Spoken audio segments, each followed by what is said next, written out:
Estamos en La Cortada. Hola, buenas tardes. Bueno, es fin de mes, así que esto es más cortado que nunca. Bueno, Otto, hoy con un querido amigo, un invitado, José Juárez Cabrera.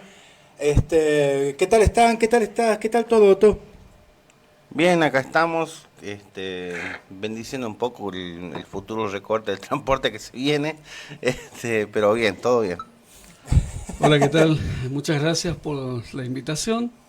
Acá tratando de llegar a tiempo para disfrutar de este encuentro con amigos. Sí, sí, un mate siempre es bienvenido. Vos sabés que nosotros pensábamos, viste, uno va tirando ideas sobre qué puede tratar la entrevista, sobre qué puede preguntar, sobre cómo se llama el invitado y todo ese tipo de cosas. Este, pero digo, ¿no? Vos que conocés, vos llegaste hace más de 20 años de acá. Yo, viste, nunca me hubiera imaginado, siendo lugareño yo, no sé cómo será tu experiencia, estar en una situación donde ya directamente desde el gobierno, desde un gobierno, una instancia institucional, digamos, hay una situación así medio de que te dicen, no, colectivo ya no hay más. A partir de ahora, de acá a acá, me caminas. Digo, uno se puede imaginar muchas cosas. No, no, más allá de la imaginación, yo no me hubiera imaginado nunca haber estado a los 20 años en una situación de corte de ruta, de gente saliendo pueblada y todo eso, y ahora tampoco me hubiera podido imaginar esta situación, digamos, desde donde, desde las instituciones te dicen, no, transporte, no, ya es mucho pedir. Este, pero bueno, son las sorpresas que nos dan esta zona, ¿no? Tendrá un estilo Lita de Lázari. Camine, camine. Camine, señora, camine. Este, Exactamente. Supongo. Se preocupan tanto por nosotros, ¿no? Es una cosa que sinceramente conmueve por nuestra salud, nuestro bienestar, nuestra figura inclusive. Claro, Sí. pensaron en mí fundamentalmente que estoy un poquito gordito. También, también, sí, sí, sí, sí. Eh, Ironizando un poco, digo, y todo esto, bueno, pero en realidad, digamos, yo creo que hay un drama que, o algo que no deja ver lo que es verdaderamente esencial, digamos, ¿no? O sea, a ver, yo lo estuve pensando todos estos días y mm, digo yo, a ver, ¿cómo es que no se pensó en una cuestión alternativa, una cuestión que dé solución, digamos, en los horarios centrales, como los horarios de las escuelas, los horarios de, de la actividad bancaria, aunque estamos quedando sin bancos, ¿no? también, También estamos quedando sin también bancos. nos tenemos que quedar sin bancos. Pero, a ver, Enseguida nos quedamos sin una plaza. cuestión alternativa, digamos, para abordar el problema en beneficio de la gente. O sea, no estamos hablando, digamos, en beneficio de un empresario, no, estamos hablando en beneficio de la gente. Vos sabés que yo bueno, me estaba acordando, viste, la ciudad de Mendoza. Bueno, Mendoza es una ciudad que tuvo la ambición de convertirse en prácticamente la segunda, tercera ciudad del país. Está bien que no todos tenemos esa ambición, digo, ¿no? O sea, sacarnos canas pensando soluciones para que nuestra ciudad llegue a ser la segunda ciudad del país. Yo no sé si quiero tanto, déjame tranqui.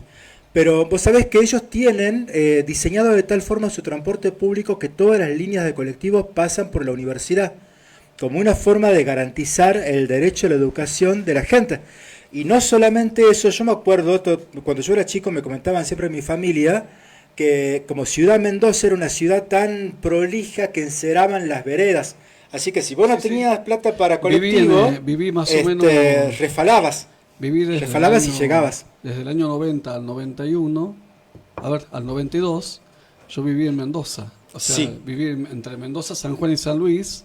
mira, Y sí, pasa una máquina enceradora de veredas. sí, sí, sí, sí, sí. Y sí, los transportes iban por las calles, digamos, las cuatro avenidas de la ciudad y todas llevaban hasta la universidad o llevaban hasta los hospitales, los nosocomios más importantes, como por ejemplo el Hospital Lago Mayor. Eh, Te llevaban absolutamente todos los transportes, hasta inclusive el trolebús que es un sistema de transporte Tipo eléctrico, tipo tranvía, ¿sí? ajá.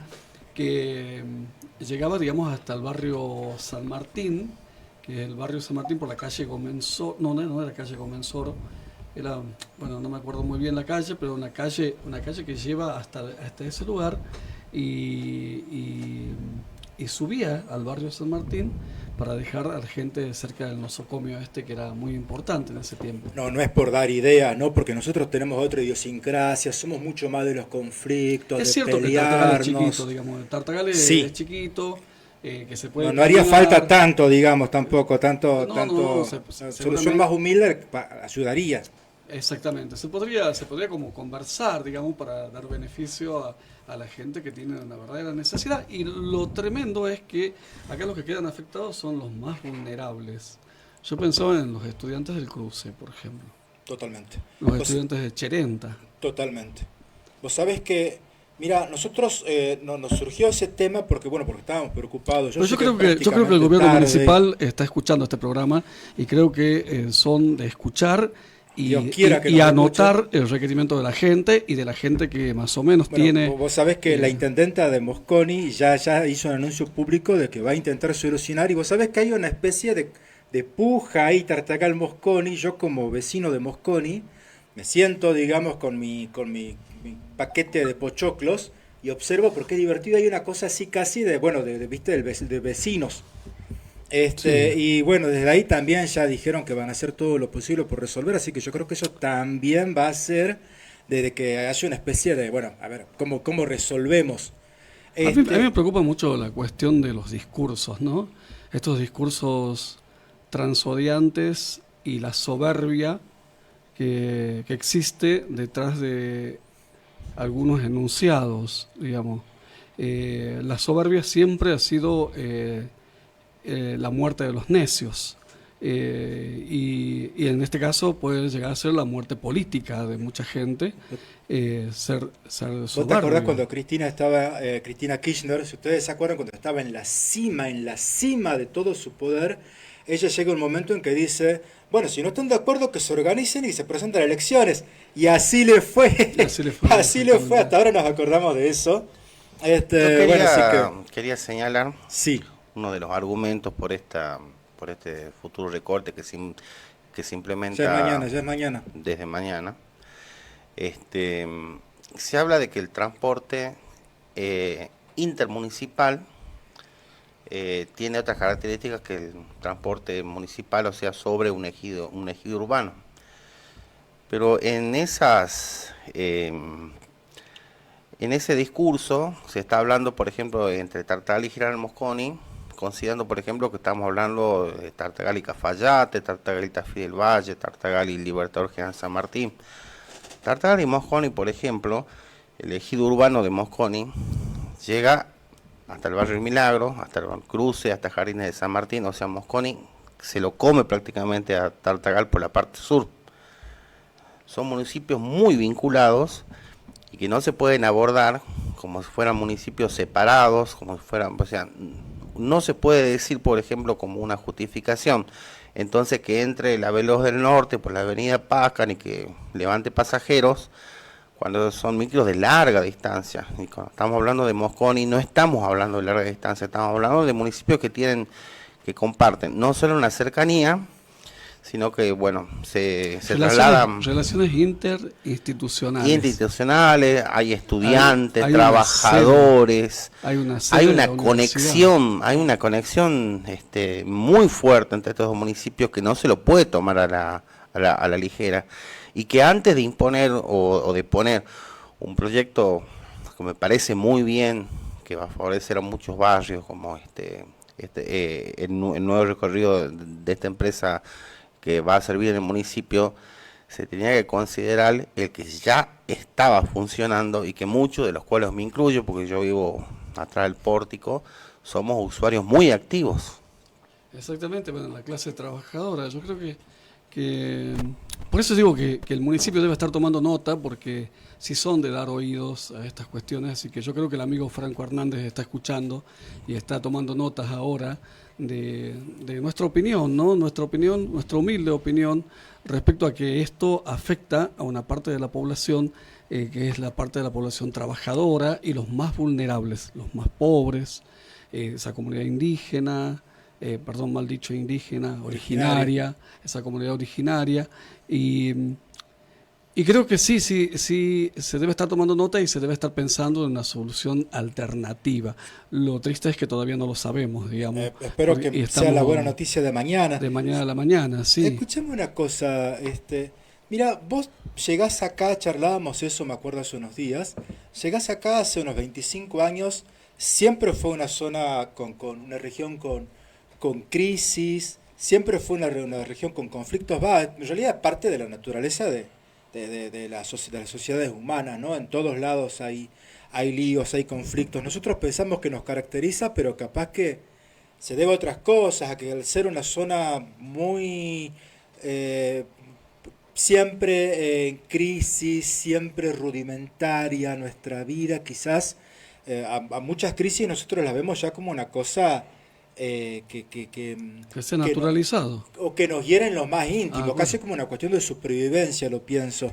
Sí, pero bueno, vos desde que llegaste siempre estuviste viendo, siempre, ¿qué impresión te va quedando de nuestra región, o de la región en la que ya estás viviendo, de la que ya sos parte hace mucho añares, Bueno, sí. cabe destacar que la mayor parte de mi vida yo la he vivido aquí, digamos, o sea que yo me siento más tartagalense que el tártago, más o menos, ¿no? O sea, Sí. Yo me voy de acá y me desespero por volver. Y yo viví en muchas partes. Yo soy tucumano de origen, nací en Concepción, Tucumán, viví mi juventud ahí, luego me fui a Mendoza, San Juan y San Luis, y después cuando regresé a Tucumán, mi familia se había mudado a Santiago del Estero y no me dejan quedarme en Tucumán, me llevan con ellos a Santiago del Estero y ahí estuve viviendo mucho tiempo, cerca de 10 años, ahí nacen mis hijos, me divorcio, vuelvo a Tucumán, acá a Tucumán capital, estoy 1 año y medio en la capital de Tucumán, en San Miguel, y por mi pareja nos venimos acá a Mosconi, por una invitación de mi cuñado, mi actual cuñado, que nos decía que había muchos problemas con el agua, que había una problemática del agua ya por el 2001. Así que a finales de 2001 yo llego cuando ya había pasado toda la revuelta. La revuelta que yo lo veía por televisión, que era cinematográfico. Lo veía por televisión y porque justamente 2 de mis cuñados vivían acá, en la zona. Y cuando yo llego acá me sorprende Mosconi y me sorprende por lo calmado que estaba. Ya había pasado todo. Había algunos foquitos de revuelta trosca, Sí, pero sí. no mucho, ya la gente como más conforme, como más tranquila y con varios problemas, digamos, con la falta de muchas cosas y entre esas me sorprende la cuestión indígena, ¿no? Que para mí, personas de pueblos originarios no había visto nunca, sabía de la existencia, pero era la primera vez que lo veía tan cercano y con una división Igual eso, tan tremenda, en ¿no? Tucumán también hay, ¿no? O sea, digo... Sí, bueno, pero todo. están invisibilizados, Claro, más claro, invisibilizados claro, que acá, porque acá sí hay una invisibilización, pero Sí. en Tucumán, digamos, están borrados, digamos que, no, si es de los cerros, te dicen, no, si es de allá, de tal lugar, pero están más o menos Como si borrados. fuera el duende, digamos. Claro, o sea, están borrados y como se tratara de... No se hace referencia al patrimonio cultural, o si se hace referencia, se hace como una cuestión museológica, Sí. o como una cuestión, digamos, vamos a ver las ruinas de Quilmes, por ejemplo, o vamos a ver... Pero uno no se pregunta si existen o no, para nosotros son lugareños allá. Sí. Igual que yo me vine de Santiago del Estero y en Santiago del Estero están los tonocotés y hay un pueblo originario atrás del patio de Froilán que está tapiado a la vuelta, son 2 manzanas, tapiado a la vuelta hasta arriba para que no se los vea prácticamente, digamos. Entonces, pero no sabíamos que yo, por ejemplo, yo no sabía de la existencia de estos pueblos originarios ahí en Santiago del Estero. Pero está como una cosa lejana y acá se los ve interactuar con nosotros, pero no de una manera igualitaria, sino de una manera totalmente casi discriminatoria Sí. y con un grado de prejuicios muy grande. Y a mí me sorprendía mucho porque como que si no se tratara de seres humanos. Me sorprendía mucho eso cuando se habla de ellos. Algunas personas se refieren a ellos con atributos muy poco agradables y sin siquiera detenerse a pensar, digamos, en las condiciones de vida de esas personas y la autodeterminación de los pueblos, ¿no? Cómo esos pueblos quieren vivir. Bueno, viste ¿Sí? que es una cosa muy, muy argentina.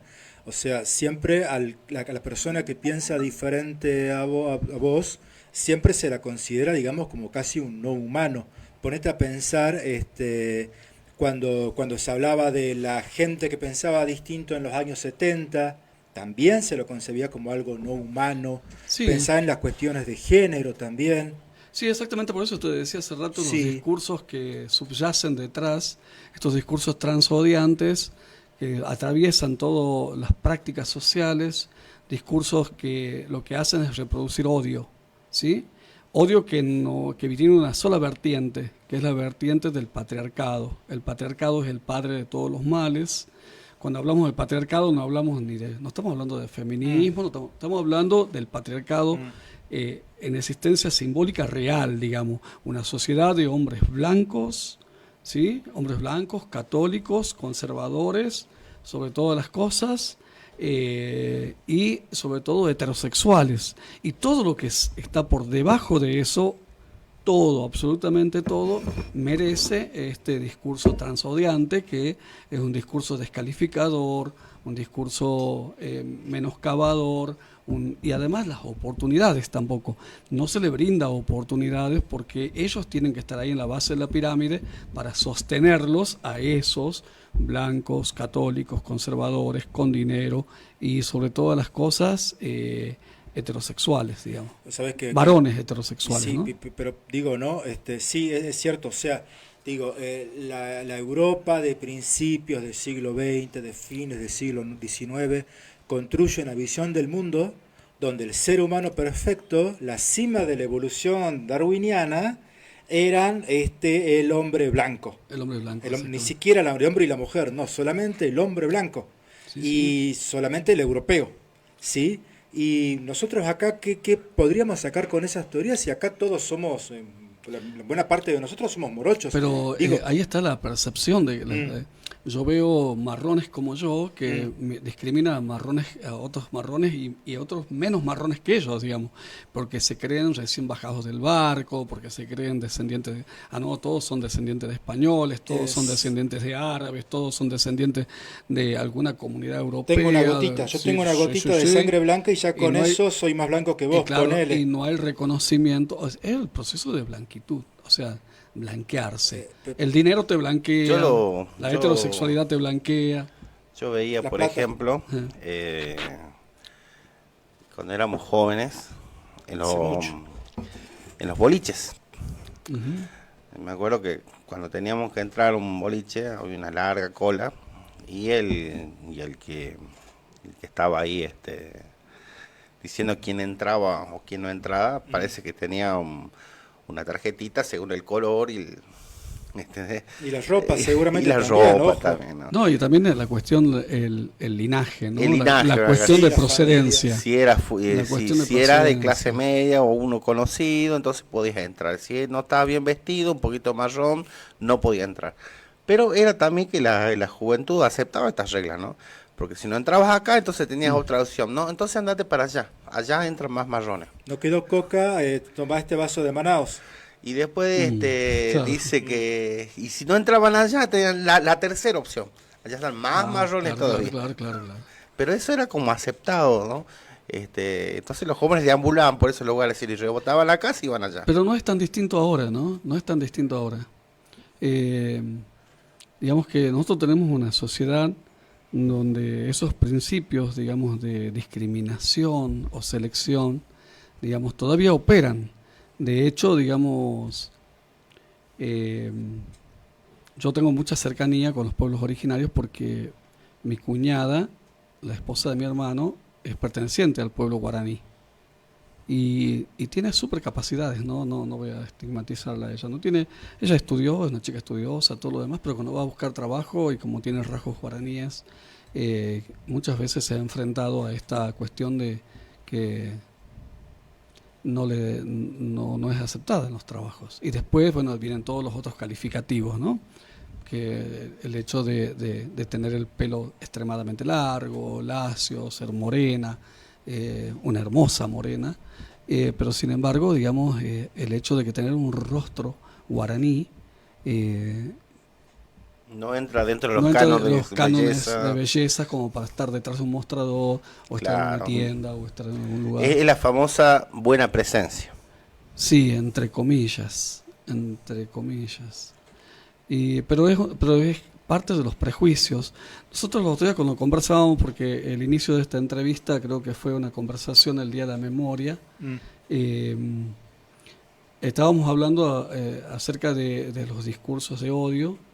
Y bueno, este es un tiempo donde germinan los discursos de odio. Y yo ese día dije una cosa, a ver, Platón, cuando hicieron el banquete, se pusieron a hablar acerca del amor. Digo, yo tendrían que haber hecho otro banquete hablando del odio. Y me preguntaba qué filósofos habían hablado del odio, y hice la tarea, ¿no? Había un poquito ahí qué filósofos hablaran acerca del odio, porque sí hay. Hay un rumano, ¿no? Hay un rumano Sí. que tiene una mala onda, o sea, pensador antipático. Sí. Bueno, ¿a quién encontraste? Yo no tengo en Mira, este momento Eh, el nombre. Me voy a poner los ojos, los anteojos. Los tres estamos en la misma situación. Sí, Sí, después de los 40 y algo la presbicia hace sus estragos. Bueno, hay, por ejemplo, Baruch Spinoza, es uno de los filósofos más que analiza la cuestión del odio. las pasiones tristes, Sí. digamos. Dice que es una emoción que nace del dolor. Yo creo que el dolor hace que nos invisibilicemos algunas cuestiones, ¿no? Y dice que el odio es una tristeza y que está acompañada por la idea de una causa externa. Seguramente el que odia ha sido odiado, menospreciado, el que discrimina ha sido discriminado y todo lo demás. Dice, odiamos aquello que creemos que nos ha dañado y proyectamos, es decir, el efecto espejo, ¿no? El espejo, nos miramos en el otro, miramos la marronez del otro y nos está devolviendo nuestra propia marronez y odiamos eso, ¿no? Después Nietzsche, bueno, Nietzsche analiza el odio como una fuerza moral y social. Dice que el concepto clave es el resentimiento. Estoy resentido porque aquel tiene acceso a lo que yo no tengo, a veces. Entonces eso a veces se convierte también en resentimiento. El resentimiento impulsa otras cuestiones, otras pasiones. Nietzsche tenía un poco la cosa esa de aceptemos que no somos perfectos, aceptemos que tenemos una parte oscura y hagamos algo con eso. Dice que el odio también es una forma indirecta de poder. Claro. Volviendo al tema del transporte y de la inminente exclusión de una gran parte de la población del servicio de transporte para llegar a los lugares públicos. A ver, yo no digo no voy a ser extremista y decir que las decisiones que se tomaron están basadas en el odio consciente, ¿sí? Pero seguramente, digamos, las formas revelan una cuestión, una sospecha de cierta discriminación, de cierta dejada de lado, de siempre pagan los platos rotos los de abajo. Entonces, si querés tomarlo por el lado más positivo, uno podría decir que habla de una persona con un rol de responsabilidad, pero que no tenía otras opciones, que quizás no supe encontrarlas. Es como, es esto lo que hay, ¿se entiende? Ya está, es esto. ¿Qué otra cosa querés? Pero hay tiempo para analizar eso. Hay tiempo para sentarse y bueno, pensar que no siempre las cosas convenientes es lo adecuado. O sea, esto conviene, pero ¿qué estamos defendiendo? ¿Estamos defendiendo intereses de capitales o estamos defendiendo al usuario? O sea, ¿qué estamos defendiendo?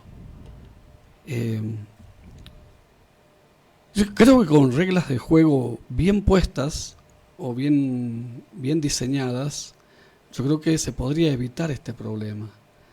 Yo creo que se podría evitar y creo que se podría llegar a un acuerdo. También estamos en un tiempo raro, en un tiempo que por ahí, qué sé yo, vos tenés toda una cuestión individualista, que supuestamente está en un grupo, en un bloque político concreto, digamos, que lleva adelante esas banderas.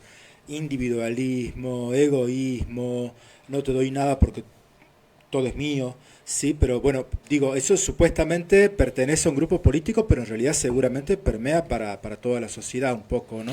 Mira, acá hay uno de los filósofos, Arendt, La dice, Hannah Arendt. sí, Arendt, una filósofa, ¿no? Que es de 1975, ella dice que el odio colectivo aparece cuando las personas dejan de pensar críticamente. Cuando dejamos de pensar críticamente, pensar en estas otras cuestiones, en estas otras posibilidades, y nos cerramos en que nosotros tenemos la razón, ahí, bueno, algo está pasando, ¿sí?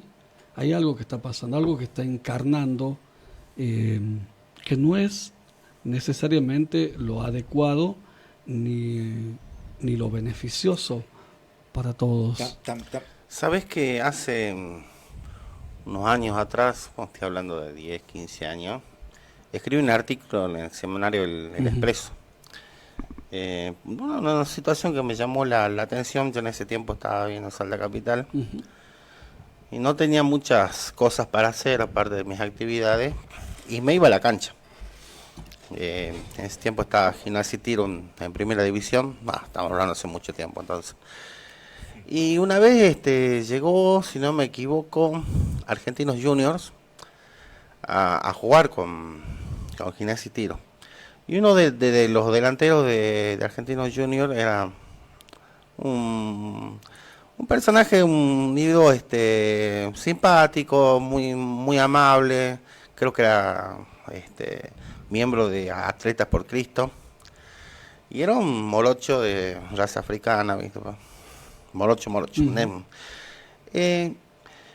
Y en la cancha, cada vez que agarraba la pelota, porque era un buen delantero, pechaba tremendamente la defensa salteña, la tribuna despotricaba, todos los, como yo, marrones, querían saltar por el alambrado diciendo negro de M, negro HDP. O sea, lo agarraba cualquier jugador de Argentino Juniors de la pelota, bueno, está bien, renegaban un rato, pero lo agarraba el Balín Bennett, que era el más talentoso de todo, y la xenofobia, el racismo del hincha salteño saltaba impresionante. Entonces yo escribí un artículo sobre eso, ¿no? Yo lo publiqué ahí, no sé cómo habrá pegado, sí, pero creo que... Y seguramente queda como cachetazo de mono, digamos. ¿Sí? O sea, porque seguramente van a decir, no, pero ¿qué le va a decir si este es un negrito más? Porque, bueno, porque es verdad, o sea, mira lo que le pasa a la abogada de Santiago del Estero que va a Brasil. Es verdad que los brasileños no fueron nada amables con ellos, pero a ver, ir a hacer una seña, como diciéndole, sos un mono, un gorila, a un brasilero en su propia tierra, tiene sus consecuencias. Mirá la situación que está. Es como hacer el saludo nazi en Alemania. Claro. No vas a Alemania a hacer eso, va a Israel. A ver, digamos, es discutible, pero que quizás la condena sea excesiva, el juzgamiento sea excesivo. Nadie quiere una Argentina allá detenida y de las formas que está detenida. Pero bueno, los brazucas van a hacer todo lo posible para que sea una cuestión aleccionadora, digamos. ¿Cuántas veces no vienen ellos acá y los tratamos que los monos, que son unos monos? O sea, ¿por qué? Porque no se reconoce que nosotros también tenemos afrodescendencia. No se reconoce que también somos marrones. No se reconoce que tenemos población indígena. ¿Sí? Entonces, el racismo en Argentina está presente y no nos hacemos cargo. Bueno, al mismo tiempo, por lo que estamos charlando, sí, digo,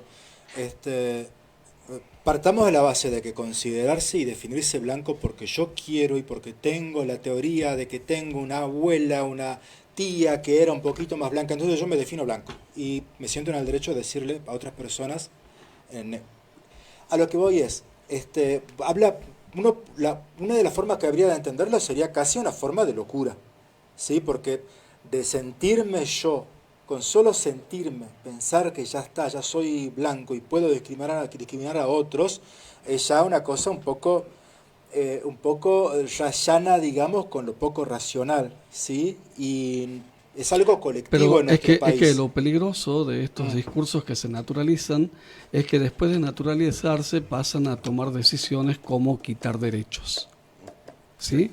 Y ahí está la conexión, esta conexión que hacemos hoy en este diálogo que tenemos pensando en voz alta, porque yo creo que no hay detrás una cuestión de odio ni nada por el estilo, hay una cuestión de casi ignorancia de quitar un derecho a toda esa gente que justamente es gente de los sectores más humildes, que necesita llegar a la escuela, que necesita llegar al centro urbano, que necesita... eh, y no pensar un derecho para ellos, ampliar derechos. Estamos en una época que necesitamos derechos, no quitar derechos. Si nos queremos diferenciar de eso otro que tenemos que nos está aplastando, tenemos que ampliar derechos, ampliarlos, no quitarlos. Y yo creo que hemos naturalizado tanto, y la cuestión reglamentaria, estatutaria, burocracional, ¿sí? Que empezamos a parecernos mucho a ese otro del cual queremos diferenciarnos. Eh, ya es suficiente tenemos con los recortes en educación, con todo eso, con los recortes en las becas Progresar para los chicos que no pueden estudiar, con las exigencias ahora estandarizadas para que los chicos puedan acceder a la escuela, los comedores y todo lo demás. Ya es suficiente. ¿Le vamos a quitar el boleto ahora? ¿Le vamos a quitar la posibilidad de que, o le vamos a dificultar, tienen que tomar 2 colectivos para llegar al lugar donde tienen que estudiar? O sea, pensemos en eso. Pensemos en eso y yo creo que, como te digo, no hay una cuestión de odio detrás, hay una cuestión naturalizada y que se va reproduciendo. Bueno, que lleguen como puedan, que lleguen, o sea, ya no es responsabilidad del municipio, ya no es responsabilidad mía, pero otra vez la guadaña cae sobre aquellos pobres, marrones y también, digamos, excluidos de muchas cosas, ¿no? Ahora, fíjate una cosa, ¿no?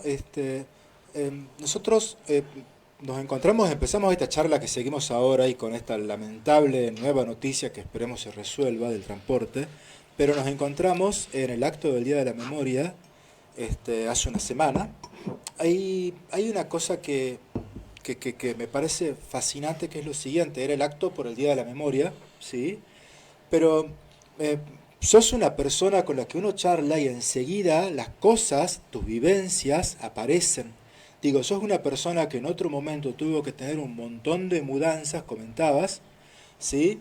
A mí siempre me queda la impresión de que, bueno, la realidad del mundo moderno es esa. O sea, el progreso tiene, yo pienso, legalmente creo que hay 2 formas de progreso. Uno es el académico. El académico te cobra un Uh-huh. precio, ese precio es la transformación. Para servir, digamos, vos tenés que salir transformado de esos años de estudio, ¿sí?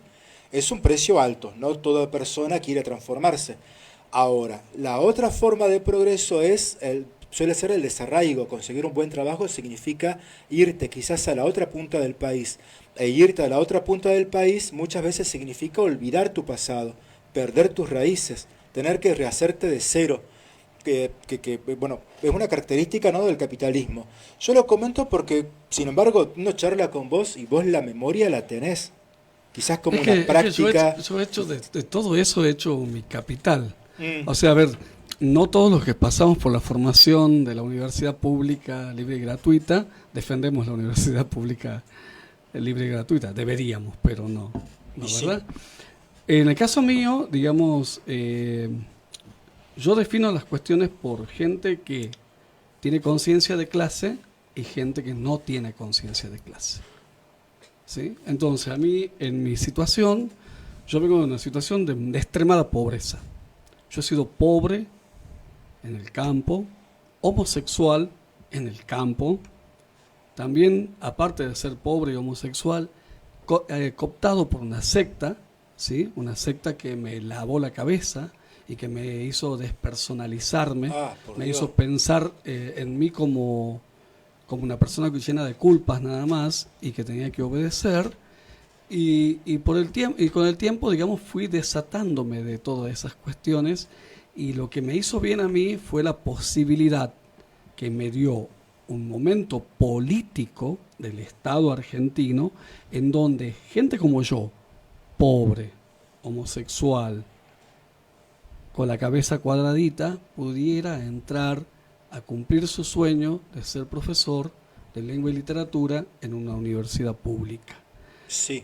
Los discursos que circulan en la universidad pública no todos son a favor de una mentalidad de conciencia de clase, pero los que llegaron, o mis formadores, me transformaron. Entonces yo hice un capital de toda esa historia. Toda esa historia para mí me sirvió para entender que no soy solamente esto, este producto final. Soy este producto final gracias a todas estas vivencias. Gracias a también ser padre, ¿sí? Ser padre en un momento en que yo negaba mi sexualidad y me casé y tuve 3 hijos. Igual los hubiera tenido a mis hijos porque mi vocación de ser papá hubiera estado intacta igual, los hubiera tenido de otra forma, pero ser padre, ser pobre, rural, haber transitado mi vida viajando en distintas provincias, haber vivenciado distintas experiencias, y el deseo de salir de esas cosas que me hacían sufrir, que me hacían padecer. Yo no me he olvidado de nada de eso. Y yo de eso hice un capital. Te diste la libertad de hacerlo. Claro. Escúchame una cosa. Ahora, vos venís de toda una experiencia que te define a vos, pero que también te da una ligazón con la sociedad. O sea, venís acá y estás trabajando con muchos chicas y chicas que, bueno, que tienen características similares a las que tuviste vos, de pobreza, muchas veces de comunidades, que tienen que tomarse, bueno, charlábamos recién, ¿no? Ahora van a tener que caminar en vez de usar colectivo, pero bueno, pero que tienen que venir de lejos, digamos, para estudiar, y que sabés que tienen el sueño y también sabés que es difícil. ¿Qué impresión tenés de la sociedad que te recibió acá en Tartagal y con la que hoy trabajás vos como docente? Mira, yo creo que el grueso de la sociedad de Tartagal es una sociedad amorosa, una sociedad que te recibe con los brazos abiertos, pero que también subyace ahí, digamos, una cuestión casi inconsciente también de prejuicios respecto al otro. Pero tiene que ver con la conformación, digamos, casi de mosaico. Todos, casi todos somos de afuera, ¿sí? O somos tucumanos, o cordobeses, o porteños, O del Chaco. o del Chaco, o de Acambuco. O de Cambuco, están los árabes, están Sí. los italianos, los franceses, bueno, no sé si De franceses. Mosconi, Sí. como decíamos hace rato. Bueno. Entonces, yo creo que eso también nos hace mirarnos con un poquito de desconfianza, los bolivianos. No, tengo gente que dice, pero acá hay una comunidad, dice que vive los vitiche inventados. Dice, ¿cómo que inventados? Hay una categoría vitiche, hay una cuestión histórica en los vitiche, que se vinieron y están viviendo acá. Sí, bueno, sí, se vinieron y están viviendo acá.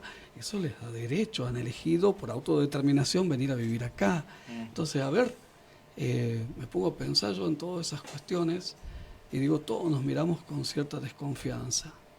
Todos nos miramos con cierta desconfianza. Sin embargo, yo en esta tierra he concretado mis sueños.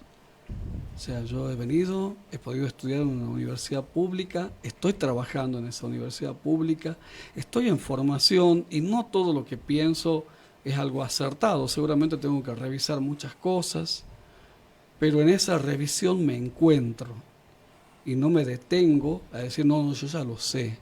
Si hay una responsabilidad de los intelectuales de esta tierra, es hacer que esta tierra sea algo mejor. Y no me considero un intelectual porque sería mucho, digamos. Sí me considero parte de esa intelectualidad, porque los docentes tenemos la obligación de sentirnos parte de esa intelectualidad y con nuestros actos demostrar que somos parte de esa intelectualidad. Y pensar, repensarnos críticamente, posicionarnos políticamente, poder dar cuenta política. No puedo separar la política de mis hechos. No hablamos de la política partidaria, hablamos de lo ideológico nuestra forma de pensar. Entonces, yo amo Tartagal, amo ver a mi gente en la plaza, amo ir al gimnasio y encontrarme con mis amigos, amo salir de fiesta con mis amigos en reuniones familiares, en las casas. Tengo amigos de diferente índole de pensamiento, pero cientos de amigos. Con algunos se puede tratar temas y con otros no. Pero sí considero que tiene una belleza increíble este lugar, una belleza a veces poco aprovechada o poco pensada, o que por ciertas rencillas políticas o miradas parcializadas nos privamos de muchas cosas.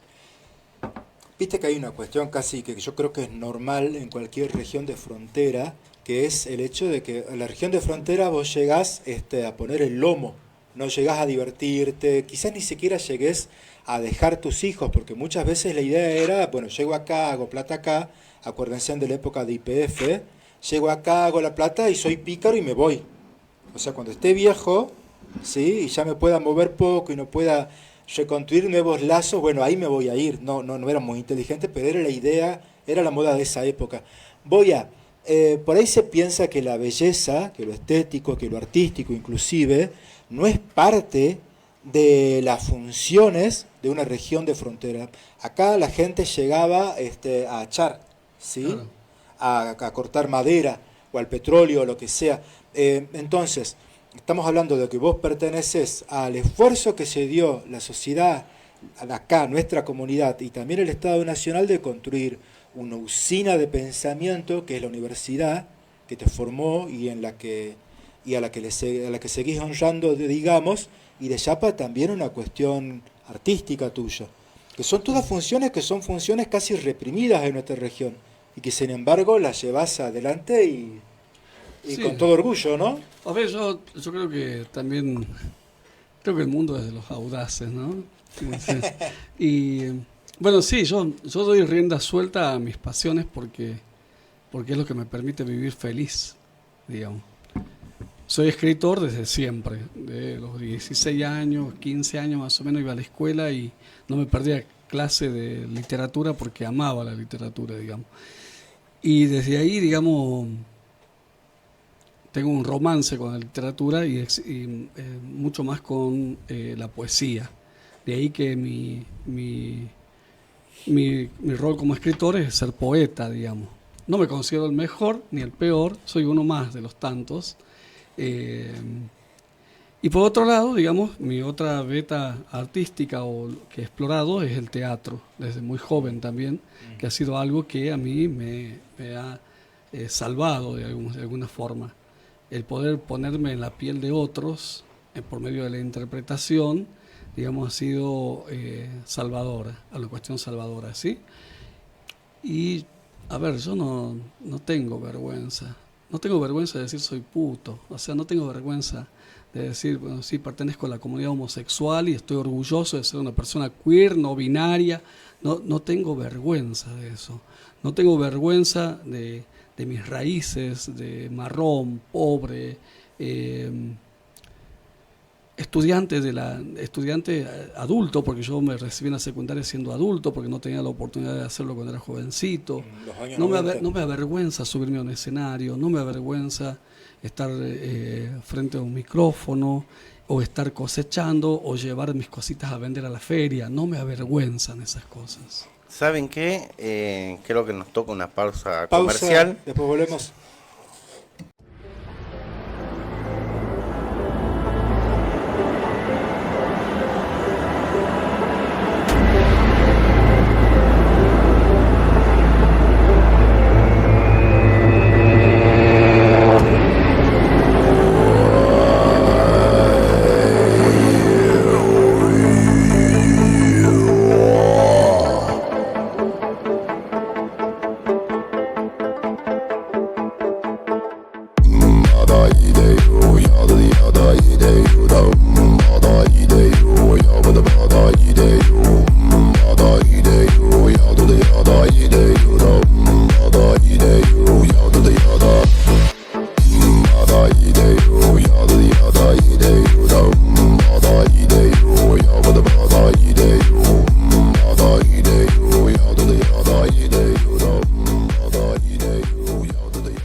Acá estamos de vuelta en La Cortada, seguimos con nuestro entrevistado, seguimos con José.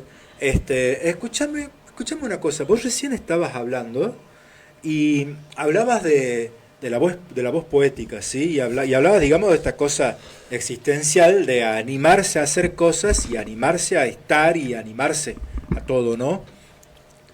Sí, yo pienso que no hay que detenerse, digamos, que hay que hacer todo aquello que te haga feliz. O sea, entonces a mí me hace feliz poder, primero, ser un profesor de lengua y literatura, de ser un eterno estudiante. Yo sigo estudiando, estoy terminando mi doctorado en la Universidad Nacional de Salta. Pero también, digamos, tengo mi grupo de teatro que se llama Le Moroche, que presentamos una obra por año. Y además de tener mi grupo de teatro, que es un grupo de teatro que piensa en contenido intercultural y popular, también pensamos en obras de calidad, con tener respeto por el público, ¿viste? Por la gente que paga una entradita para ir a vernos. Y también, digamos, me pasa lo mismo cuando yo escribo. Yo quiero escribir algo que pueda llegar a la gente, que pueda tener compromiso con la realidad social, que pueda tener ese compromiso con lo que nos pasa. Porque si no, ¿de qué sirve? ¿De qué sirve, digamos, si solamente vamos a hablar de las cosas bonitas y no vamos a comprometernos socialmente? No. Vos sabés que hace unos días charlaba justamente sobre la poesía social y pensaba, o sea, la poesía social tiene por ahí como característica: en momentos revolucionarios, en momentos de mucho conflicto, la poesía social no termina siendo lo que más destaca, porque la sociedad tiene otras prioridades, ¿sí? La lucha. Y después llegan momentos de reacción. Y en los momentos de reacción, obviamente, la poesía social es completamente escondida, queda ahí bajo el colchón. Sí. Y luego de eso, por ahí, llega nuevamente un impulso progresista y la sociedad se democratiza. Y ahí, toda esa cosa de la protesta, de los dolores de la poesía social, tampoco son la prioridad. Bueno, la poesía... muy sacrificada la poesía social. Es que la poesía es pan de pocos. Sí. Y no todo el mundo, digamos... Es ese pan rico que cuando no tenés otra cosa, lo que tenías, lo compartís y después te acordás de esa merienda, ponele toda tu vida. Yo creo que la poesía, además de desnudarte, la poesía lo que hace, digamos, te exorciza. Y creo que hay un doble juego ahí, ¿no? Te exorciza al poeta y a quien lee poesía, de alguna forma. Te saca todos esos demonios ahí, digamos. Te ayuda a entender desde un costado estético realidades que duelen, digamos, que duelen mucho. Vos sabés que tengo enterado que escribiste una novela. Sí. El Amor en la Revolución. Amor y Revolución. Amor y Revolución, sí. Me gustaría que comentes un poquito sobre esa novela, cuándo la escribiste y más o menos... La escribí en pandemia, creo que sale en el 2021. Sí, en 2021 sale por primera vez Amor y Revolución, se hace la presentación. Amor y Revolución es una ficción que nace inspirada en un hecho real, digamos. Cuando yo fui a vivir a Mosconi, conocí a alguien, una chica, Trosca, que había venido de Buenos Aires a la revuelta, ¿sí? Los troscos que andan agitando masas en distintos lugares. Y ella estaba acá. Con su bolsito lleno de periódicos, sí, siempre. Sí, exactamente, acampando en la plaza, después viviendo en los barrios periféricos con la gente, mezclándose con la gente, con una alta conciencia social y una intelectualidad muy grosa, a pesar de no tener estudios universitarios, ¿no? Y ella se enamora de un piquetero de base, y el piquetero también se enamora de ella, pero el amor de ellos no logra cuajar de alguna manera por el nivel de compromiso que tenían ambos respecto a la lucha, y también por algunas otras dinámicas patriarcales que se ponen en juego acá en el norte, ¿no? Y después de conocer la historia de estos dos personajes, nace Amor y Revolución. Y Amor y Revolución, digamos, es una novela corta.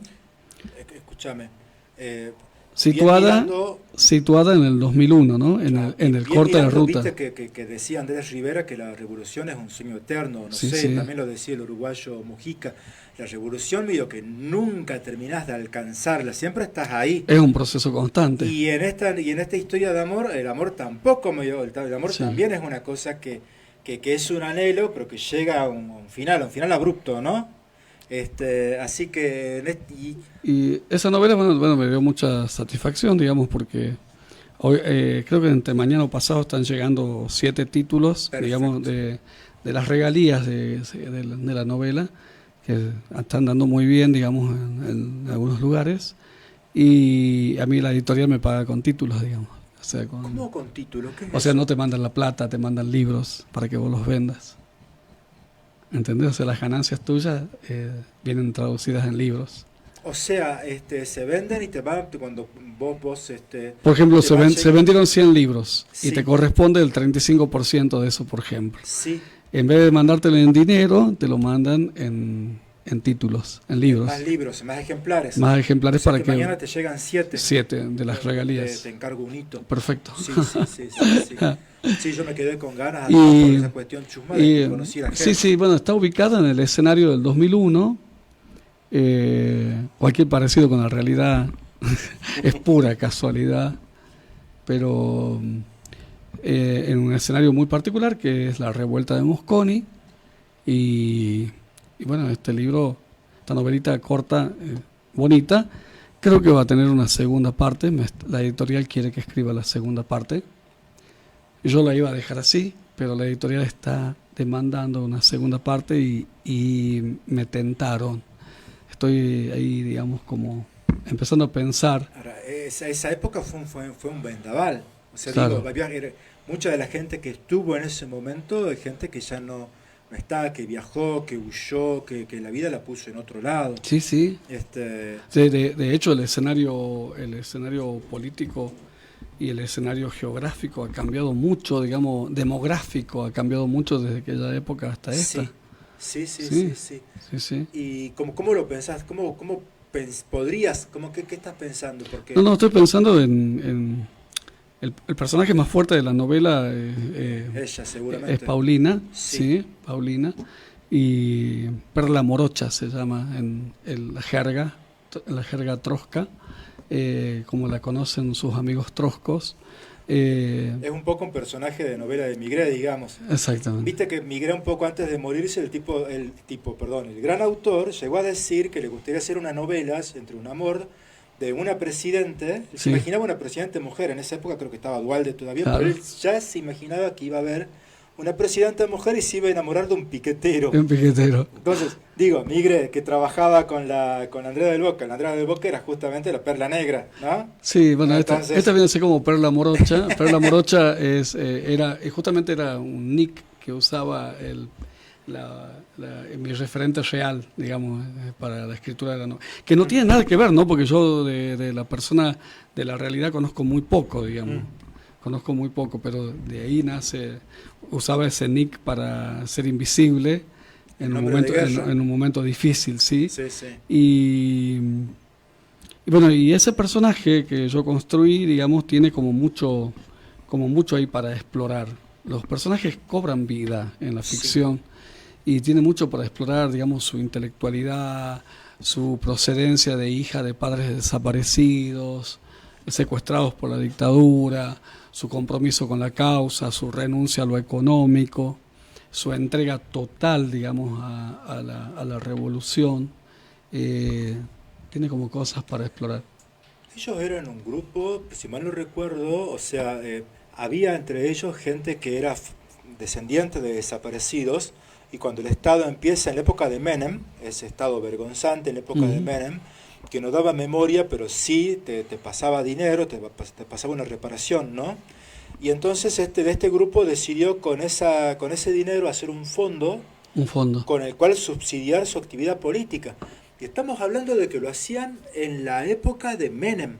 Sí, Se empezaron ahí en una época en que nadie podía imaginar que la lucha fuera a significar algo para nadie.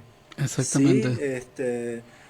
¿Sí? Si tenías la mala suerte de estar en la situación de la gente que protesta, que reclama, que está viviendo una situación injusta, apretá los dientes porque de ahí vas a salir caído y revolcado, ¿no? Sí, sí, exactamente. Bueno, de ahí, digamos, yo posiblemente, digamos, encare una segunda novela. Pero lo mío es más la poesía, ¿no? Sí, lo mío es más la poesía. Antes que te vayas, Esteban, porque admito, no leí la novela. Todavía. Pero háblame del personaje masculino. Y el personaje masculino es un personaje que está atrapado por las costumbres. Está atrapado por la idiosincrasia de un pueblo resignado a que le pase lo que le pasa, y también resignado a la adicción, a muchas cuestiones, y al abrazo de una madre, de una madre que es lo único que tiene en calidad afectiva en su lugar. Entonces esa inseguridad por dejar todo es la que lo separa de la lucha y de su objeto amoroso, su sujeto amoroso. Piquetero de base, sin demasiada conciencia de clase, sino como que hay una protoconciencia ahí. Un arquetipo de lo que era la gente que estaba en ese lugar. Sí, lo que no logra despertar del todo. Y eso es lo que lo separa profundamente de esa otra conciencia que ya despertó, digamos. Viste que por ahí la característica del pueblo en lucha es esa, ¿no? Vos querés reclamar, querés obtener algo de justicia, pero no querés mostrarle al poder que tenés los ojos completamente abiertos. Claro. No, bueno, vos solamente sos una persona que humildemente está pidiendo lo que le corresponde. No sos un enemigo. Muy diferente de la persona que ya se constituye como revolucionario, que ya no cree en el sistema, que tiene ideas muy claras de cómo que el mundo tendría que ser completamente diferente y cómo tendría que ser. Y cambiamos los nombres los días de la semana y yo ya sé qué nombres van a tener que... Pero es una cuestión, digamos, de falta de valentía también para asumirse en ese rol revolucionario y tomar la posta, decir, a ver, me la juego totalmente, digamos. Igual te digo, después llegan las revoluciones y la gente que termina dando la vida con sí, valentía y con arrojo suele ser ese pueblo humilde. Es un pueblo humilde. Mientras los revolucionarios profesionales normalmente tienen preparadita la valija y una segunda identidad para seguir luchando, ¿viste? Exactamente. Porque es así la vida. Sí, exactamente. Por eso, digamos que, bueno, ahora la editora me decía, yo siento que tiene que haber una segunda parte.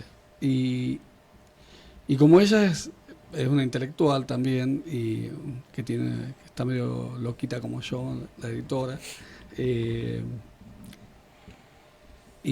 hablando sanamente de locura, ¿no? Sí. Yo creo que tiene razón.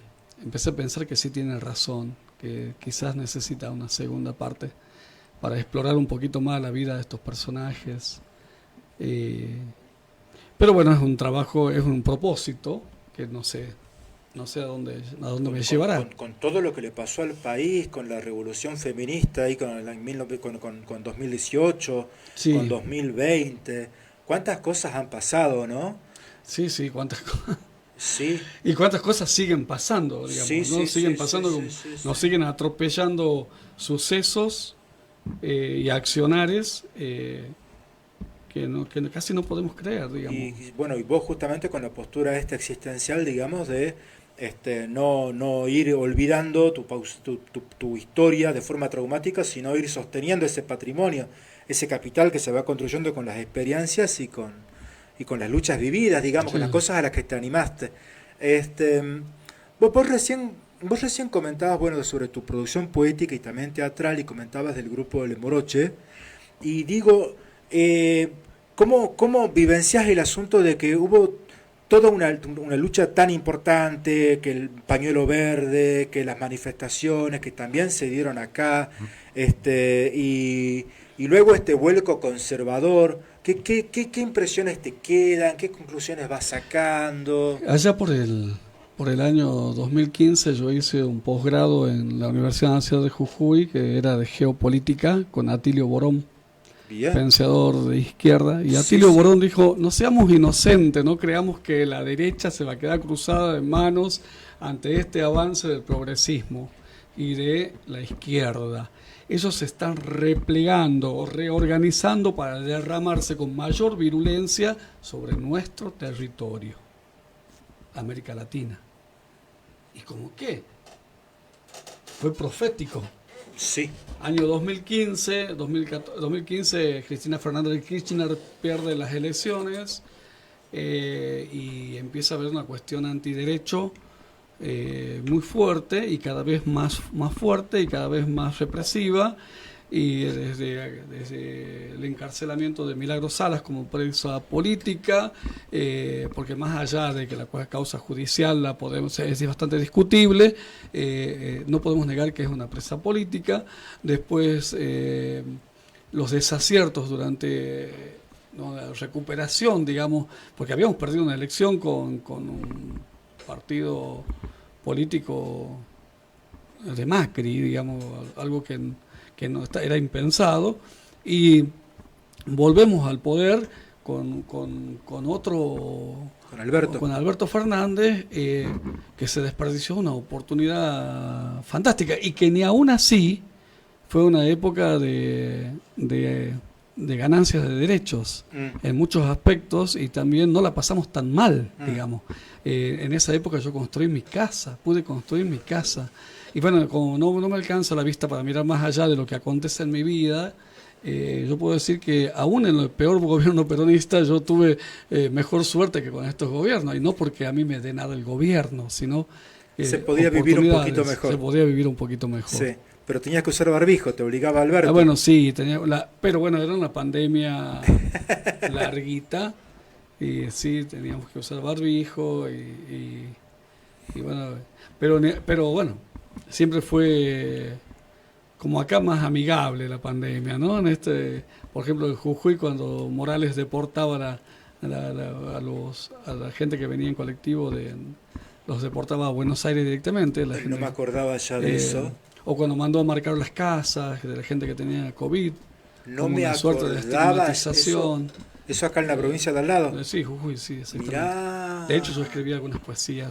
La poesía se llama Moraleja de la Marca. Pero es muy bíblico, ¿no? Sí. Eso de marcar la casa del enfermo, del maldito, es muy bíblico. Estigmatizante, además. Marcar a los parias. Sí. ¿Sí? Sí. Agradecer que no le quemó la casa. Bueno, creo que el verdadero deseo no. No, creo que no. Sí. Queda para una poesía. Sí, queda para una claro. poesía. Es ficción todo. Claro. Es ficción. Y yo digo que la literatura es un lugar alterno. Ese lugar alterno a mí me posibilita ponerle voz a algunas cosas que no se las puede decir a boca del micrófono. La literatura es un mundo posible, y también una forma de resistir, ¿no? De resistir al dolor, y sí. Además soy como buen poeta romántico, no romántico del romanticismo, de la época romántica, estamos hablando del romanticismo como movimiento literario. Sí. Porque yo vengo de aquella época, de mis lecturas son, digamos, de Cortázar, de Borges, y y de tantos otros poetas, digamos, de mi época, Neruda. Bueno, entonces, digamos que tengo toda esa influencia ochentosa que no la puedo negar tampoco. Hasta ahora se sigue criticando el boom latinoamericano, Claro. pero la sociedad, los escritores, llegan nuevos escritores, cada nuevo escritor va a criticar los defectos del boom, Entonces, a Borges, a Cortázar, es que no podés... pero no, se sigue hablando de ellos. claro. O sea, son... Y después la vanguardia, digamos, la vanguardia que sí trata de romper un poco con eso, pero, a ver, esa influencia ochentosa es lo que me ha constituido, digamos. Yo me recitaba el poema de Mio Cid, lo sé de memoria hasta el día de hoy. O sea, y los romanceros, digamos, los romanceros anónimos. Bueno, soy parte de esa construcción, no puedo negar eso. Hay algunos que se No, quieren... no podés negar el que fuiste, No, no voy a por negar, hacerte el vanguardista. no, ni tampoco el hiperrealista o el realista que pretenden ser algunos cuando escriben hoy acerca de las calles mugrosas de Tartagal, digamos, ¿no? O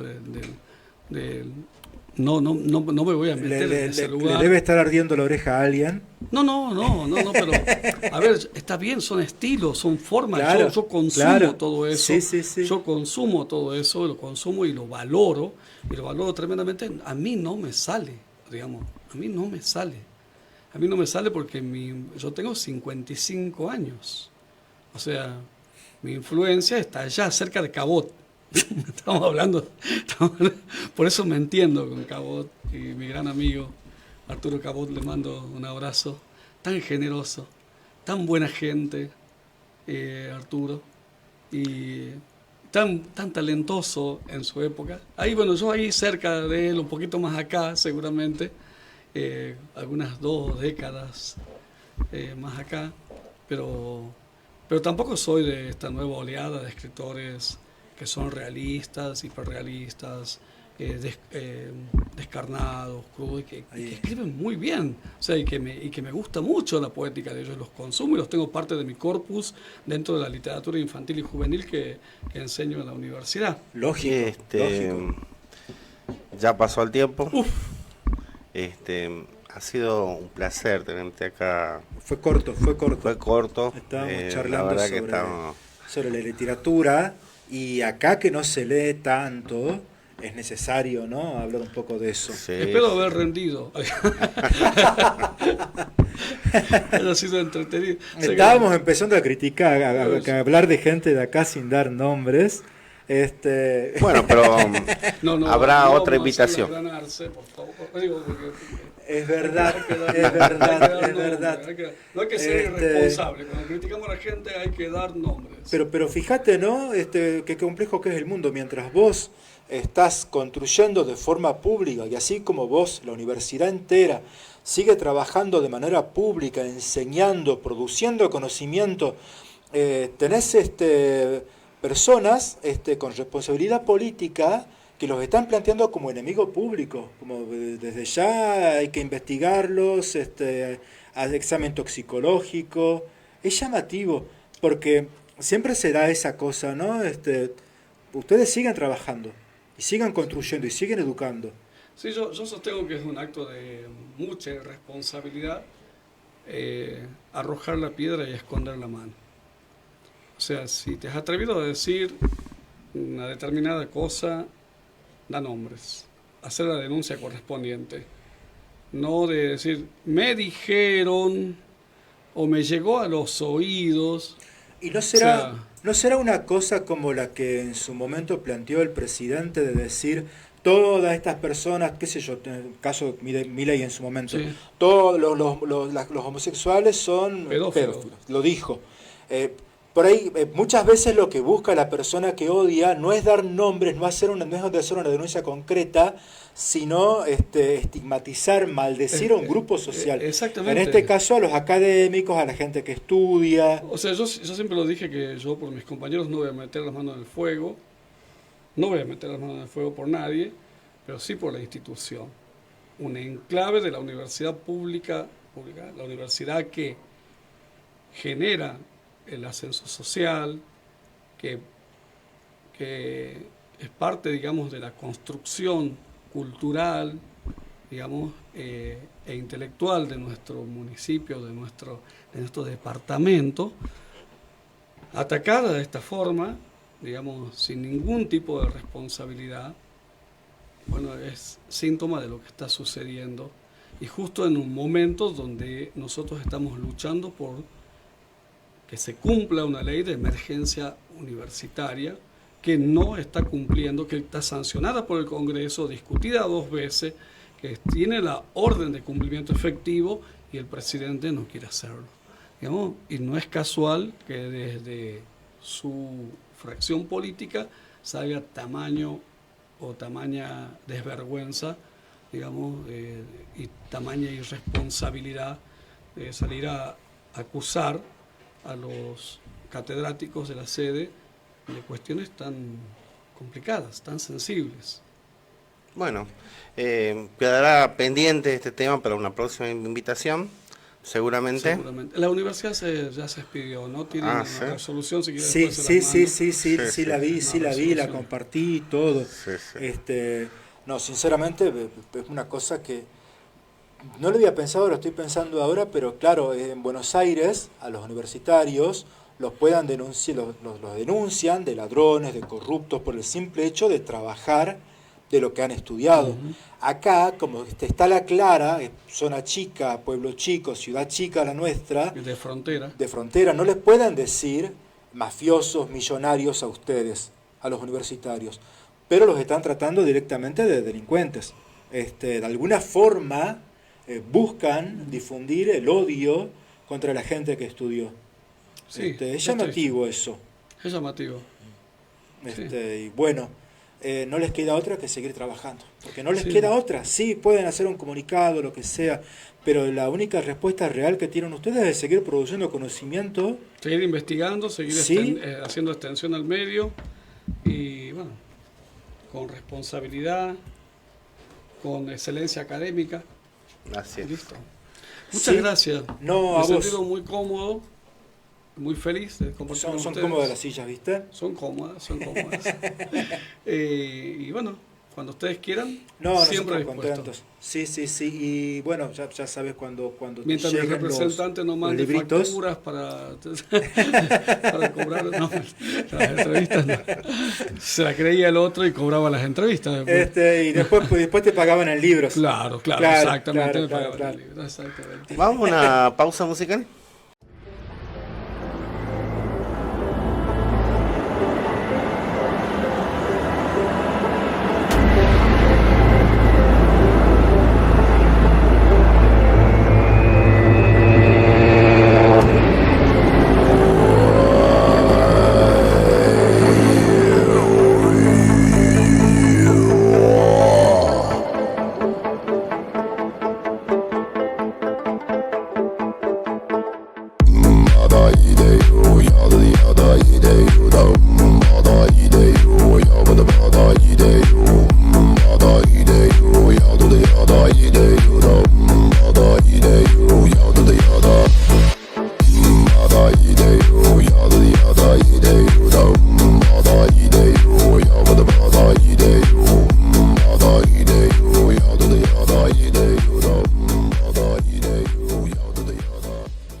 Acá estamos de vuelta en la pesada herencia. Sinceramente, Otto, nos quedó un tiempo corto ya, un tiempo acotado. O sea, Muy cortito el tiempo. ¿tenés ideas?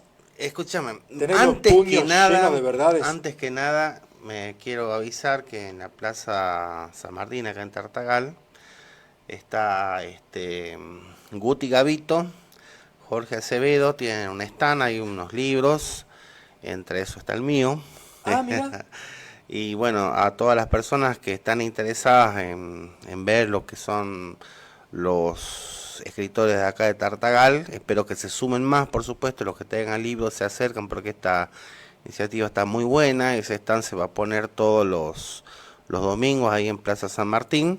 Después del programa vamos a ir para allá para ver a los muchachos. Nos sentamos, tomamos algo. Tomamos unos mates seguramente. Así que bueno, están invitados todos a acercarse ahora. Vos sabés que el escritor, bueno, de acá del norte, oranense, pero bueno, él vivió, su vida fue recorrer el norte, Santos Vergara. Acaba de sacar una compilación por sus bodas de diamante, ya con las letras, porque se cumplen años de que publicó su primer libro, que se recibió como docente. ¿Cuántos años? Y bodas de diamante creo que son 50. No, 50 son de oro. Yo creo que era 40, 40 años, ¿no? 40 son, sí. Te canta las 40. Entonces, sacó un compilado con relatos que le habían llamado la atención, que le habían hecho algún clic, ¿sí? Y bueno, hay algunos autores de Tartagal, está Mario Flores, está Acevedo, está el Chala Serrano, Y está vos, Gustavo, estoy yo, que de acá al lado, Mosconi, pero Mosconi. bueno, también está Sagárnaga, que era un hombre que vivió en Tartagal allá en los años 80, ¿sí? Que trabajaba en Ecos del Norte. ¿Sí? Ecos del Norte. Sí, sí, sí, sí, sí, sí. Mira vos, tanto tiempo. Sí, sí. Y bueno, entonces, además de, bueno, de gente de Orán, de Salta, de diferentes localidades, ¿no? Pero es un compiladito bien fuerte que va a estar presentando seguramente él su libro. Yo creo que el 24 es la fecha acá, en Tartagal, ¿sí? Que ya iremos avisando también, todo eso. Yo estoy contento porque figura ahí. Pero bueno, mira, acá tenés hay un caso de un libro que es un compilado con autores que incluye a muchos de Tartagal City, digamos.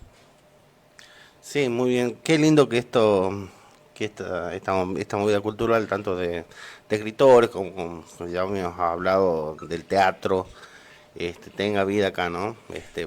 Situación bastante difícil que estamos viviendo todos, de hace décadas. Pero sin embargo la cultura resiste. Hay que animarse a producir, hay que animarse. Yo tengo esa idea, acá medio que la gente medio que cree que su único destino es hacer plata. Y ni siquiera hacemos tanta plata, seamos sinceros. Nos podemos moler, podemos conseguir el mejor de los trabajos, pero normalmente llegamos a nuestra madurez, ya empieza a acercarnos para la jubilación, y te das cuenta que lo que has hecho, la verdad que así como entró, salió. ¿Viste? Por las inflaciones, porque siempre hay gastos, porque, qué sé yo, invertís en la última tecnología y cuando terminás ya hay otra nueva y más cara, ¿sí? Entonces, animarnos también a que somos una comunidad que produce arte, que produce cultura y que la tiene que consumir y disfrutar, está bueno. ¿Sabes que cambiando de tema, yo venía al programa con una pregunta para vos? Para mí, encima. Dale, Sí, a sí, ver, sí. a ver, a ver. ¿Vos estuviste en esto hace pocos días en Cafayate? ¿Por qué? No, pensaba que era uno de los 100 y pico de No, sí. invitados VIP. Mira, eran invitados VIP. Te aseguro que los que estamos acá en esta manzana, ninguno tiene que haber estado en ese listado. Bueno, la noticia que es de público conocimiento, ese casamiento llamado, que no sé si la empresa Cafayate Fantasy, organizado por una empresa privada que se hizo si bien en una finca privada, pero en un área protegida por la provincia. Sí. Pero ¿por qué lo traigo al tema, no? Porque bueno, generalmente nosotros nos habíamos puesto de acuerdo, nosotros dos, antes de hacer este programa, de hablar de temas regionales, ¿no? De hablar de nuestra zona. Pero ¿por qué lo traigo? Está más lejos, pero... Pero ¿por qué lo traigo al tema este? Es una costumbre, nosotros al tener una clase dominante, al tener políticos, jueces, legisladores, empresarios, etcétera, de un determinado sector social, generalmente en Salta Capital, que nos gobierna, ¿no? Que nos gobierna y que determina cuáles son nuestros destinos. Y yo he visto que últimamente está muy de moda, está muy chic, por parte de esta gente, hacer eventos disfrutando del exotismo, ¿no? De, bueno, hacerlo en lugares de los valles, en lugares donde haya naturaleza, lejos, como digamos, disfrutar de la naturaleza, pero con toda la modernidad de las luces, el sonido, transporte privado, etcétera. Que parezca un hermoso vergel, que parezca un prado, pero que bueno, en realidad tenés ahí la heladerita con todas las bebidas y bueno, todo. A mí lo que me llama tenés razón vos, yo creo que hace unos 20 años más o menos empezó a ponerse de moda esto de los casamientos en lugares de la naturaleza. Yo creo que tiene que ver con el hecho de que son cada vez más comunes los divorcios y vos para el divorcio estás obligado de ir al juzgado. Entonces al casamiento vos querés hacerlo en el lugar más inocente, como quien se promete que esa nueva familia que nace va a ser una cosa prístina, única, salida de una película de Disney. Pero, ¿no te parece llamativo que en este caso haya habido dos personas enamoradas que se hayan coaligado para hacer lo que todo parece que es un delito? O sea, viste que ¿Cuál es siempre el se problema? dice que el casamiento es un contrato. Y es un contrato en el que las dos personas se comprometen a cumplir. Mira, yo me comprometo a cumplir, a ser fiel, a la plata, todo lo que dice la persona cuando se casa. Es un contrato. Ahora, que al mismo tiempo esas dos personas estén de acuerdo en violar una ley, o sea, yo a una persona que frente a mí está violando la ley, no le creo mucho el contrato que con la otra mano está firmando. Bueno, Pero bueno, ese es mi costado de... Quiero hacer una telenovela de todo, digamos, y no se puede. este predio, que si bien es privado, desde hace más de 60 años, el gobierno lo declaró área protegida, que tiene un Sí. número de ley, etcétera, pero para la autorización se falsificó la firma del secretario de Medio Ambiente. Escuchame una cosa, es un predio privado. Sí. Sin embargo, el Estado le dio estatus de área protegida. Escuchame una cosa, ¿y vos pensás que la provincia cobrará impuestos y todo eso en área protegida? Yo creo que no, ¿no? Mira, Si no le habrá condonado deudas, rapando pasa. mira, Porque es un había, privilegio. había guardaparques presentes en el casamiento, había presencia de la policía de la Mozos, provincia, disculpame, ¿no habrán sido mozos? había presencia de la policía, o sea, no era, ya se conocía que esto iba a pasar, se había presentado un permiso en diciembre de 2025. Pero estos novios, ¿qué eran? ¿Políticos? ¿Algo? Porque con tanta gente del Estado, todo ahí en la fiesta. Y mira, la familia de la novia, apellido Pocoví, tiene el padre, estaba casado con Zulemita Menem. Claro, El padre es un claro, importante por ahí viene. empresario, inclusive tuvo un hijo con Zulemita Menem, está ligado por ese lado y bueno, y el novio es un socio de una concesionaria, que era algo así. A mí lo que me llama la atención mucho es que la ley está para cumplirla a todos. O sea, Más o menos, sí. todos tenemos que Sí, cumplir la sí. ley. Pero ¿por qué cuando cierta clase social, fundamentalmente en nuestra provincia, se le ocurre hacer algo por sobre la ley?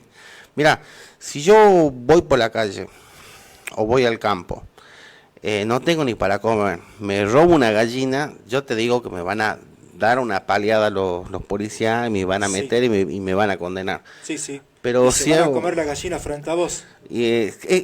puede ser, se la llevan secuestrada y no viene más, pero capaz que la esposa de la gallina también. Pero hacer semejante evento, violar la ley y no pasó nada. Ahora, escuchame una cosa.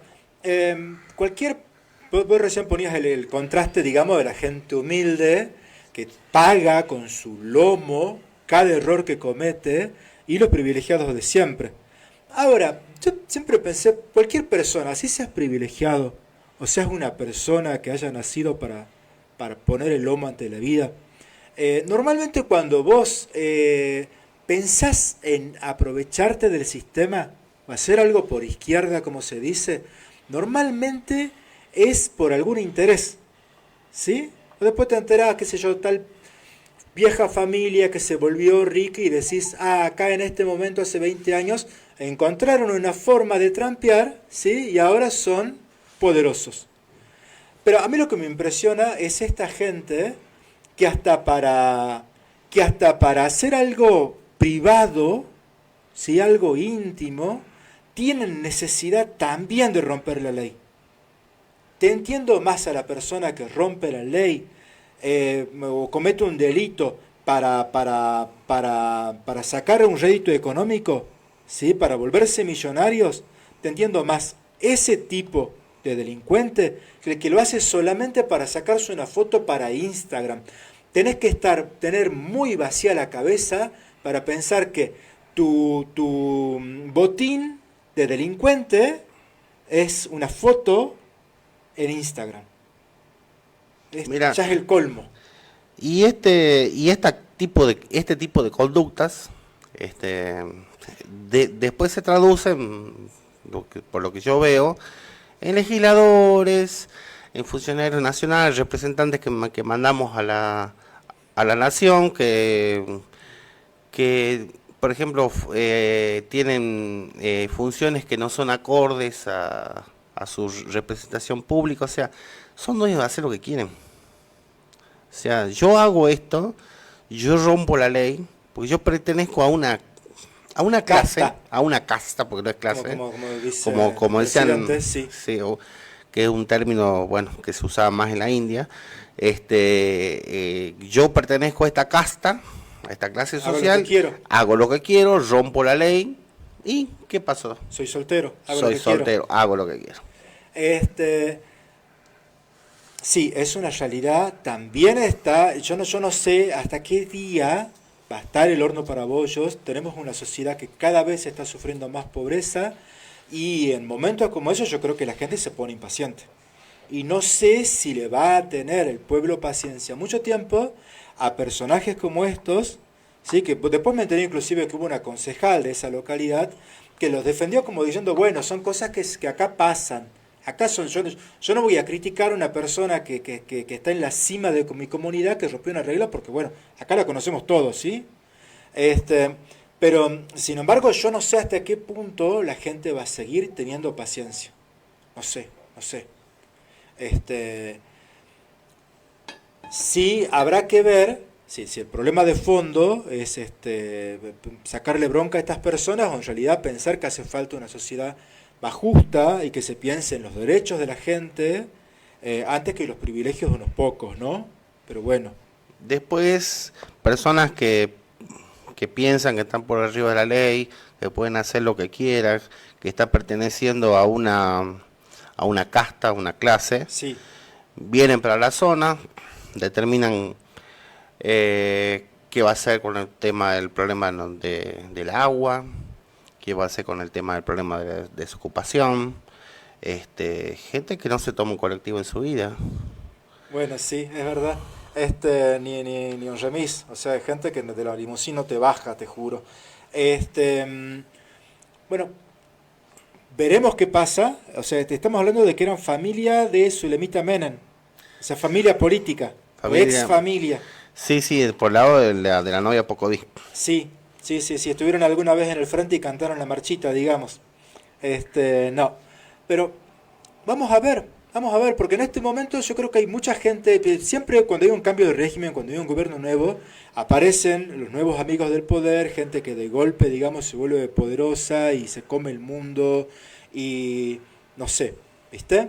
Pero no sé si, más allá del impacto ambiental, que es el problema real, ¿sí? Porque a nosotros nos puede caer chocante que esta gente sea privilegiada, pero el medio ambiente no tiene la culpa. El medio ambiente, pobre medio ambiente, cómo habrá quedado ese predio, ¿sí? Pero, digo, más allá del delito concreto, vamos a ver hasta qué momento la gente, el pueblo, sigue teniendo paciencia para que nos hagan este tipo de cosas, ¿sí? Porque no, con sentirte decir, ah, pero qué bien, yo no los voy a criticar porque son los poderosos. No creo que la gente tenga tanta vocación de súbdito No creo que el pueblo salteño sea así. Nosotros acá en el norte nunca fuimos así. Güemes no era así. Así que bueno, veremos cuánto les dura. Y es un ciclo de nunca acabar, para Sí, mí. después se separan, se vuelven a casar, tienen que buscar otro parque nacional. Es un Y así. ciclo de de que hay una casta dominante, es un ciclo que se viene repitiendo en Salta, en nuestra provincia, que viene desde hace mucho tiempo, que no se acaba y que se reproduce y que bueno, después salen los que determinan nuestro destino desde ahí. Igual te digo, ¿no? Pensá, ¿no? O sea, siempre la política lo que intenta prometer es un gobierno más republicano, un gobierno... Pensá en Juan Carlos Romero, pensá en Roberto Romero en los años 80. Era una persona morocha, una persona que se decía de origen medianamente humilde, ¿sí? Pensé en Urtubey. Urtubey en su momento también fue una persona que era parte de una clase media profesional, no era apellido de fundador de Salta, de conquistador, no, Urtubey, era un apellido de una persona que llegó emigrando, ¿sí? Que vino acá a trabajar.